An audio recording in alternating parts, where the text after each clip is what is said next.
You know, every town has its stories, right? The kind people whisper about when it gets late. And yeah, most of them are just rumors, things you can just brush off. But some stories feel a little too real. Today, we're going to talk about one of those.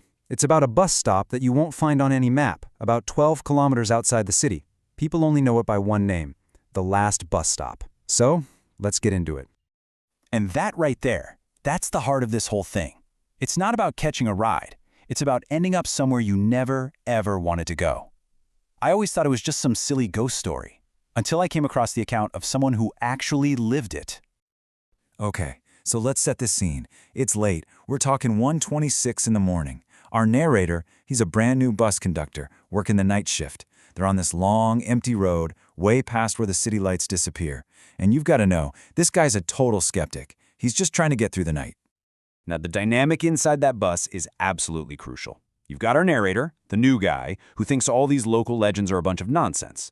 And then you have Shankar. He's the old-timer, the driver. He's quiet, and he seems to know this road and its secrets way, way too well. It's that classic setup, right? The non-believer versus the guy who's seen things. So as they're driving deeper into the darkness, Shankar just breaks the silence with this really weird, out-of-the-blue warning. Our narrator, of course, just kind of laughs it off. He's like, "What? Stop." But Shankar, he doesn't even look at him. He just keeps staring at the road and says, "The one that's last." A really cryptic warning that, well, our guy just doesn't get yet. And then it happens. The bus just stops. All on its own. Nobody pulled the cord, no bell went off, the brakes just slammed on. And there, standing at this desolate, lonely bus stop, under a single flickering light, is one person. Let's just break down how bizarre this is. The passenger is a young woman. She's dressed all in white, hair all unbound. Her eyes have this look like she hasn't slept for days.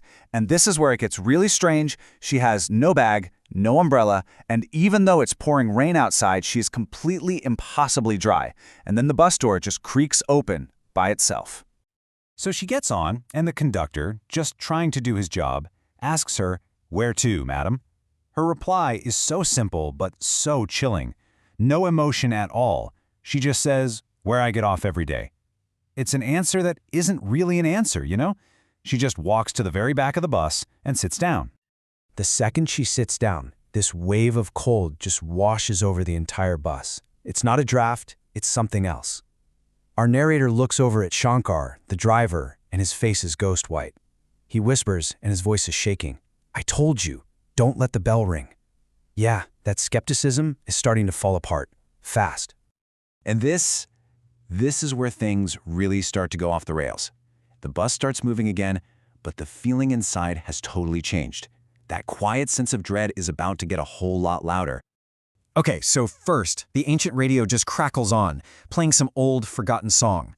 Then, a weird, distorted voice cuts right through the static. It says, "Today, another one is returning." The narrator's totally freaked out now, so he glances in the rearview mirror. The girl's still there, in the back.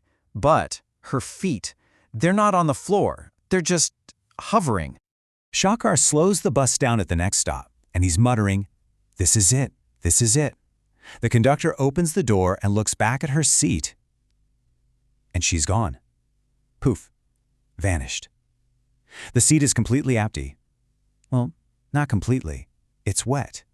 Like someone was sitting there, soaking wet, or maybe crying. And the only thing she left behind on that wet seat is this small, old-looking diary. And this, my friends, is the turning point. This is where our narrator stops being just a terrified witness and starts becoming part of the story. He can't help himself. He picks it up. He opens it to the very first page, and this is what's written.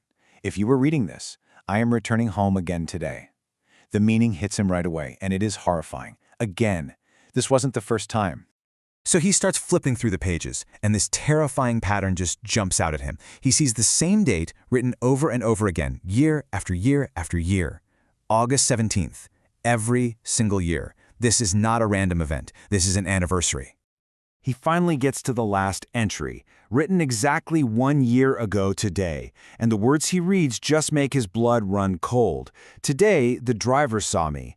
Next time, the conductor will see." And it hits him like a ton of bricks. He's the conductor. He's next. And right as that thought crystallizes in his mind, he feels this ice-cold breath on the back of his neck, and a voice whispers right in his ear, "Now it's your turn." He whips around, and she's there, standing right in the aisle, but this time her face is half burnt, and these black tears are just streaming from her eyes. So here we are, the climax. There's nowhere left to run. The truth of that bus stop, of this lonely road, it's about to collect its payment. The narrator isn't an observer anymore. He's become the final passenger. Shankar just loses it. He starts screaming the whole story. 12 years ago, a girl who took this very bus every single night was hit and killed by a drunk driver who just kept going. It happened right here at this spot. And ever since then, she comes back every night, just trying to finish that last trip home. And in that exact moment, everything just dies. The engine cuts out, all the lights go dark, the phones have no signal.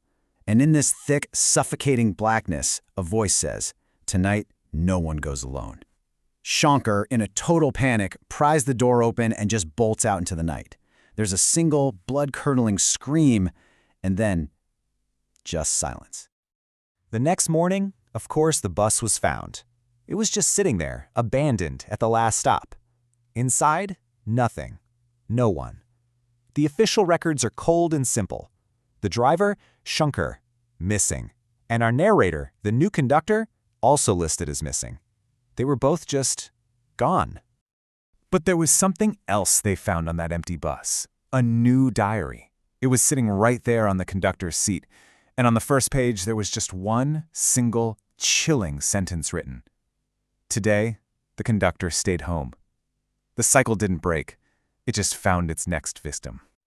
This story is a good reminder that some legends aren't just stories, they're warnings. It really makes you think about the quiet roads in your own town and the journeys that maybe never really came to an end. Because you have to remember, not every passenger is looking for a ride home. Some of them are just looking for company.